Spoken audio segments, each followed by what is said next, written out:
Hi friends, it's Shari. Today I have a really cute card to share with you using the Porcupine for You stamp set, and I'm coloring with colored pencils. So to start out, I have my images that I'm using, which is the two porcupines, the little mushroom, and the snail. I'll be stamping these with black licorice ink. So instead of jet black, I'm using the black licorice ink because I am coloring with colored pencils today rather than Copic markers. And black licorice is a perfect ink for colored pencils. I've just put these on a block and I'm stamping them on some Nina white paper or some Lawn Fawn white paper.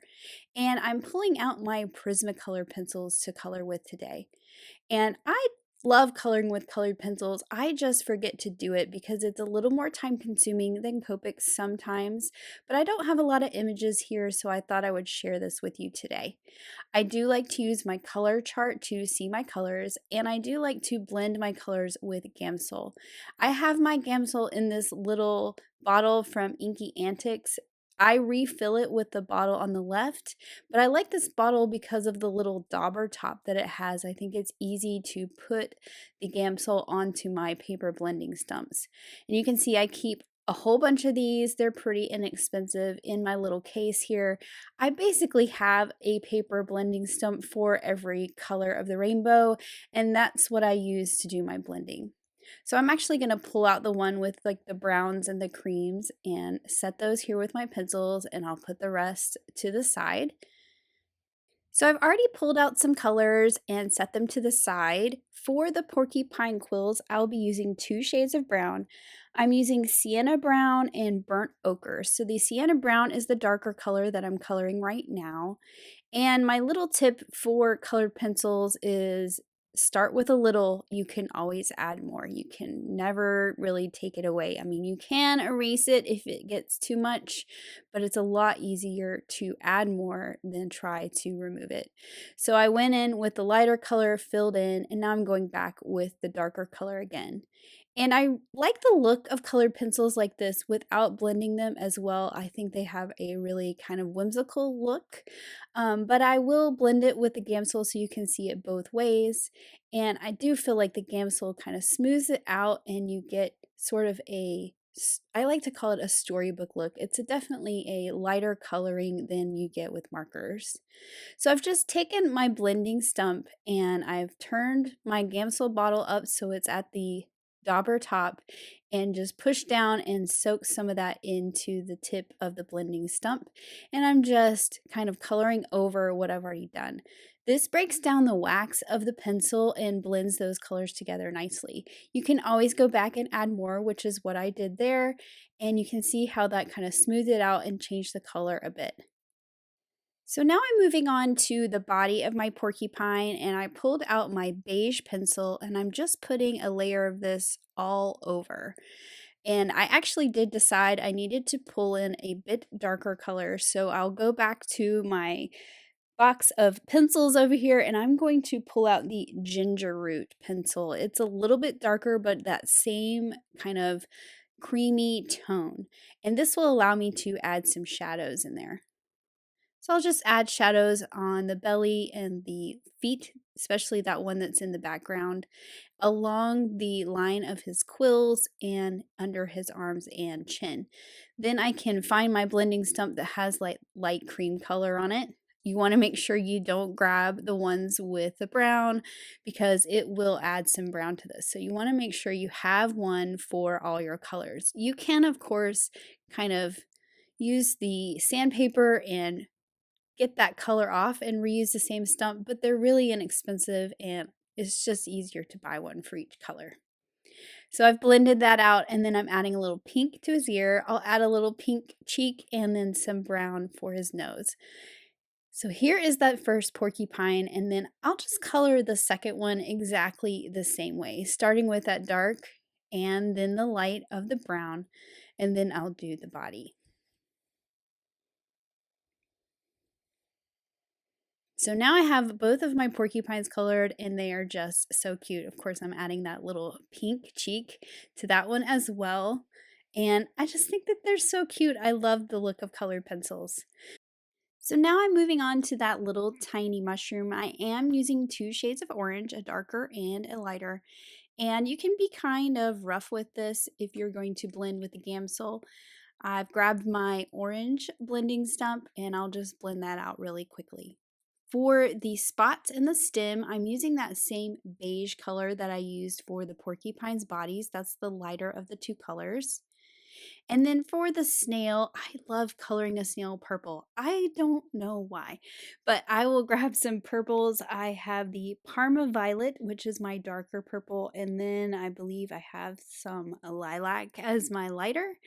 And I've just added a little of the dark at the bottom and then the lighter on top. You can go in and add a little bit more of the dark. Then I'll grab my purple blending stump and kind of smooth out that pencil. For the body of the snail, I'll pick up that same beige pencil and just add some beige and that ginger root, a little bit of shadow on the bottom so that he matches my porcupines. Everything is kind of that same tone. So I am going to use the coordinating dies to trim these out, and a lot of times I cut this out of my video, but I wanted to keep this in and share a little tip. Colored pencils sit on top of the paper rather than absorbing in like markers, so you want to make sure that you do not put your tape onto your colored image. So you can see there I put my removable tape just on the edge of the die, and the majority of the tape is off on the white piece of paper. Because that tape could possibly pull off the color if it touches your colored image, it's just something you want to be aware of when using your coordinating dies. So once I have all these dies lined up, I will run this through my die cut machine and have those cute little cutout images. Next up, I have a piece of cilantro cardstock, and I'm going to cut all these lucky clovers from this green cardstock. I'm not quite sure which ones I'm going to use, so I'm just cutting them all out, and then I'm going to add some inking to the edges. So I'm using the grip mat inside of my stamp wheel platform. This will hold my die cuts down so I can easily add ink to the edges. I'm adding some Lawn Fawn Clover ink, which is a bit darker green, and I'm just using a small blending brush tool to add some darkness to the outside edges. I think this adds some definition to these die cuts and makes them stand out a bit more. So I'm just working my way through all of these die cuts. I do actually end up using almost all of them. That really big clover I did not end up using, so I just will put that aside and save it for another project perhaps. But I like the way this grip mat will hold these tiny pieces, especially this little bitty one, and I can just add that ink really easily. So I also wanted to add some splatters to this with gold. So I'm just leaving them right on this grip mat, and then I'll add my gold metallic splatters. And then I'll just set these aside to dry before I put them on my project. And this grip mat is very easy to clean up because it's made out of the same material as our stamps. So you can see I'm picking them up here, and then I'll just wipe this off with my chamois and clean it up very easily. So for my card, I will be using the Gummy Bears pattern paper, which I love, some mermaid cardstock, and some cilantro cardstock. I have one of the stitched oval stackables, and I'll be cutting the mermaid cardstock and the cilantro with that stackable. First, I'm taking that Gummy Bears paper and just cutting a panel down to 4¼ by 5½. So this will cover my card base and will be the background for my card. Then I'll take that stitched oval and cut that from some mermaid cardstock. This will be my little focal panel for my porcupines to be on. And then I'm going to cut one out of the cilantro as well. And this will be the ground, so I don't need the whole oval cut. Now, before I die cut the top of my green to look like a little hill, I do want to go ahead and add my sentiment. I'm using the stamp from the My Lucky Charm stamp set that says You're My Lucky Charm, and I'll just stamp this in some black ink on the bottom. And I'm stamping this before I cut the top so that I can see how far up I need to cut the top of the green to create my hill. and make sure I have enough space for my sentiment. Now I could cut the top of this little hillside with a stitched hillside, but I already have my oval die out and it's the same sort of shape that I want. So I'm just going to use it to cut the top of my little grass at the bottom. So I'm just lining this up using my grid mat to make sure everything's kind of nice and straight and even. Then I will hold this in place with some removable tape and run it through my die cut machine. And here I have a little stitched hillside using the oval die. Now I can start to assemble my card. So first thing I'm going to do is add some adhesive to the back of that gummy bears paper and get that onto my card base. I just really love this paper. I'm really glad that we have it back to where we can use it. Then I'm adding some foam squares to the back of my little green hill piece, and I'm going to go ahead and attach that to my mermaid oval before I put it onto my card base. And this, I think, is easier to line it up when it's not on that plaid just yet. So I've got my little hillside on there, and then I can add this whole oval to that card base. So I've just added some liquid glue, and the reason why I'm using liquid glue for this part is because I can kind of put it on here and shift it around before that glue sets and make sure it's nice and straight and centered. I'm putting some foam squares on the back of my little porcupines and I'm figuring out where I want them to be. This guy's gonna hold this clover. Now that's the biggest clover. I decided that one was a little too big, so I'm gonna go and use the next size down. That's why I said that big clover did not get used. He was pretty big. He just kind of filled up my oval a bit more than I wanted. So I've pulled the liner tape off both those porcupines and put them in place.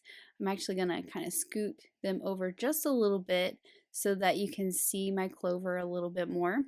And then I'll glue this down to where it looks like that porcupine on the left is holding the clover in his paw. Then I'm taking some of my other clovers that I inked up and I'm using them to kind of sprinkle around like embellishments. So I've got that little one that I just glued flat. This one is overlapping the green at the bottom, so I'm adding a foam square to one of the petals and then just glue to the others. Then I will add one up here towards the top, making sure it's not too big. I want to make sure that that one in the center is really the one that stands out. And I like the look of these kind of overlapping the oval. I think that's a fun look. And then for this one at the bottom, I'm actually going to tuck it up underneath that cilantro cardstock. I will trim off this stem a little bit so that I can tuck that up under there. Just kind of working it around those squares that are up underneath there. And I really like this look with those clovers kind of scattered around. Now to add my other little images, I wasn't quite sure where I wanted these. I ended up deciding that I liked the mushroom in the center to kind of fill that void between the two porcupines. And then I put a thin foam square onto my snail and just popped him right here on the right side. I also wanted to add a little bow to the top of this oval. I thought that would be kind of cute. So I've pulled out some green lawn trimmings twine. I'm just going to tie a bow and then I will use a glue dot to adhere this to the top left of my oval.